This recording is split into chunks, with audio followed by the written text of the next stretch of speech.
Tarn and Soundwave, two equally formidable combatants in their own right. On the surface, they may appear to be one and the same with regards to their loyalties. However, this could not be any further from the truth. Tarn and Soundwave may never join or even aid the Autobots because of two very distinct reasons. Tarn's loyalty is to the cause the Decepticons were organized for, while Soundwave's loyalty is specifically to Megatron himself.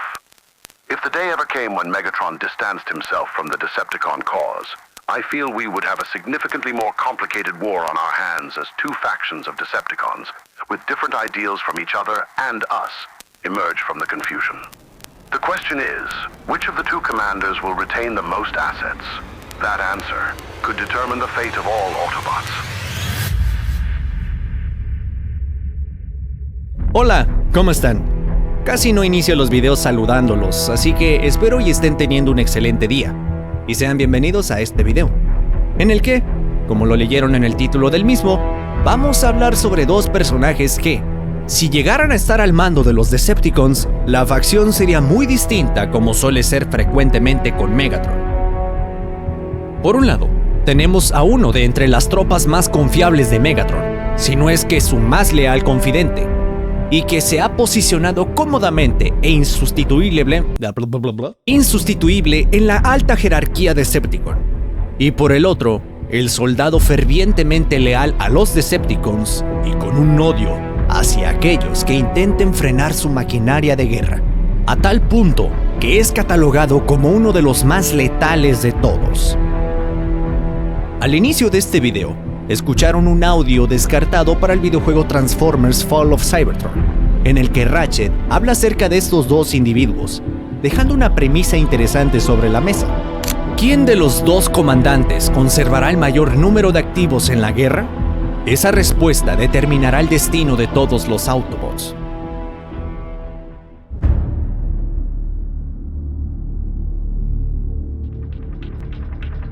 El oficial de inteligencia de los Decepticons y uno de los lugartenientes de Megatron ha tenido diferentes adaptaciones a lo largo de la historia, pero siempre se le asigna ese rol, sea un gladiador o un comandante de la Guardia de Élite. Si bien es estoico y posee una nula personalidad, Soundwave no carece de ambición. Ha trabajado arduamente para llegar a donde está y defiende ferozmente su lugar en la jerarquía Decepticon. Capaz de leer mentes, escaneando y decodificando los impulsos eléctricos que transportan pensamientos tanto en seres orgánicos como en cybertronianos. Y de ser el caso, no dudaría en usar lo que aprende como chantaje para mantener su posición en la estima de Megatron. Con todo lo anterior dicho, puedes darte una idea de lo peligroso que puede llegar a ser Soundwave. Pero si estás más informado del lore de los Transformers, sabes que a este mismo se le tiene un cariño y respeto por todas las cosas que verdaderamente ha logrado dentro de la causa Decepticon. Caso contrario de Tarn.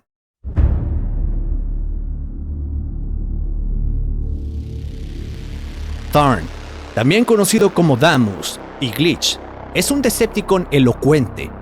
No hay nada que disfrute más que tocar música hermosa mientras recita poesía, citando Towards Peace y otras obras filosóficas escritas por el mismo Megatron.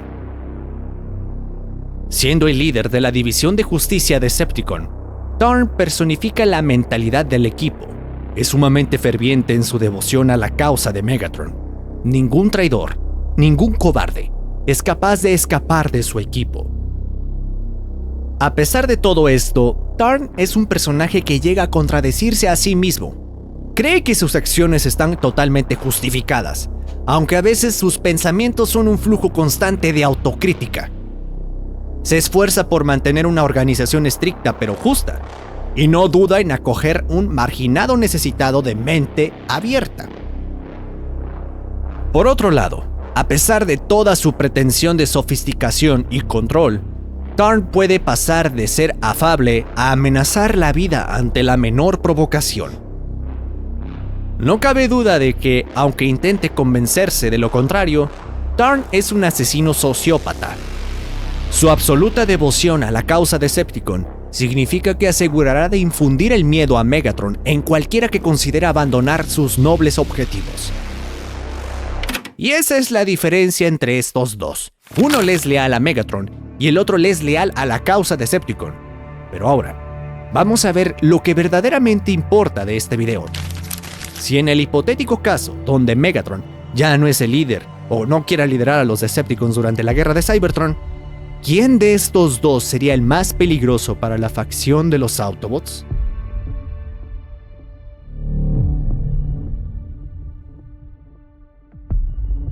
El único registro que tenemos de Soundwave como líder de los Decepticons es en los cómics de Skybound, que abarca desde el número 7 hasta el número 18. En este vemos a un Soundwave con una eficiencia operativa y una violencia táctica. No busca el trono por narcisismo. Se concibe a sí mismo como el custodio de la máquina de guerra Decepticon, administrando las fuerzas vivas mientras busca la forma de reubicar o reactivar a Megatron. Pero volviendo a la pregunta, en el hipotético caso donde Megatron nunca hubiese tomado el manto de los Decepticons y en su lugar el comandante supremo fuera Soundwave, la guerra por Cybertron no habría sido una revolución populista conducida por el fervor gladiatorial ni una cruzada ideológica violenta. Hubiera sido una campaña de parálisis sistemática, guerra informacional y una eficiencia logística. Para los Autobots, enfrentar a los Decepticons liderados por Soundwave sería una pesadilla. El líder de los Decepticons buscaría la victoria mediante el desgaste, el sabotaje, la interrupción de suministros y la neutralización del mando enemigo antes del combate. Si bien habría ataques o batallas en diferentes centros poblados de Cybertron, la mayoría de estos ataques solo serían un distractor. Los estrategas clave como Ironhide o Springer son eliminados en emboscadas invisibles dentro de sus propias instalaciones por unidades de infiltración como Ravage o Laserbeak. La cadena de mando Autobot se fragmenta sin que haya disparado un solo proyectil de artillería pesada en las calles.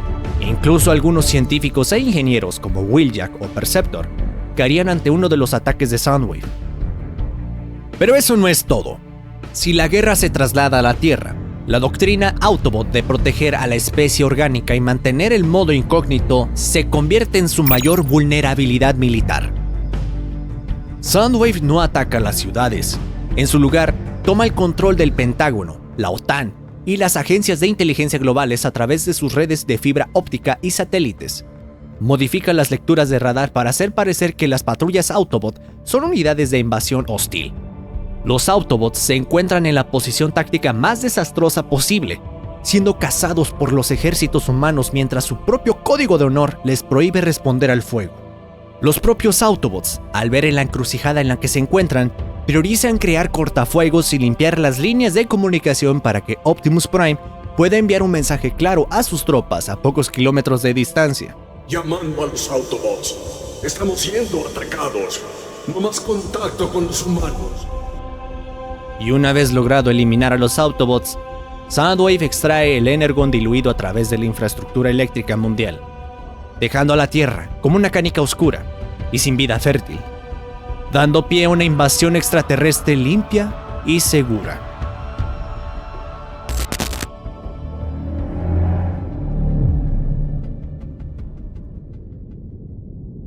En los cómics de IDW, después de terminada la guerra, los Decepticons trataron de seguir adelante. Hubo algunos rezagados, pero en su mayoría fueron representados como perdidos y dispersos. La DJD, que es principalmente Tarn y sus hombres, fueron introducidos como una forma de recordar a los lectores los tiempos en los que los Decepticons daban miedo. Ahí está el principal motor que daría pie a la guerra entre Autobots y Decepticons. Enfrentar a una facción Decepticon bajo el mando de Tarn transforma el conflicto a una cruzada de exterminio ideológico y de terror psicológico extremo. Durante las etapas iniciales de la guerra, la estrategia Autobot contra el avance de Tarn se quiebra debido a una doctrina de violencia absoluta e interrumpida. Tarn opera como un inquisidor fundamentalista. Representa la variante más sangrienta de la guerra, un adversario que no negocia, no gestiona prisioneros y utiliza la barbarie grotesca como doctrina. Este buscaría la erradicación del contrario. Las fuerzas Autobot no enfrentan un ejército regular, sino una maquinaria de castigo que convierte los cuerpos de las bajas Autobot en monumentos de advertencia. La diplomacia es inútil ante el ejército de Tarn. Cualquier Autobot capturado es considerado un hereje ideológico, sujeto a tortura y desmembramiento sistemático. Si la cruzada de Tarn se traslada a la Tierra, los Autobots deberán proteger la vida orgánica y mantener el sigilo tecnológico a toda costa. Tarn considera a la humanidad como irrelevante. No buscaría pasar desapercibido. Establecería fortalezas de procesamiento de Energon en centros urbanos altamente poblados a plena luz del día, aniquilando a las fuerzas militares humanas con superioridad de fuego absoluta. Conociendo la inclinación de los Autobots por proteger a los débiles, Tarn ejecuta masacres sistemáticas de civiles humanos no como un objetivo militar estratégico, sino como un método de distracción táctica. Obliga a Optimus Prime a dividir sus fuerzas en misiones de evacuación humanitaria desesperadas, desgastando la fuerza Autobot en emboscadas directas. Tarn purga a sus propios oficiales Decepticons. Un ejemplo podría ser Starscream o Blitzwing, ante la menor sospecha de cobardía o moderación táctica. Esto genera un alto nivel de bajas internas en el bando Decepticon, permitiendo a los Autobots explotar la falta de oficiales con experiencia operativa.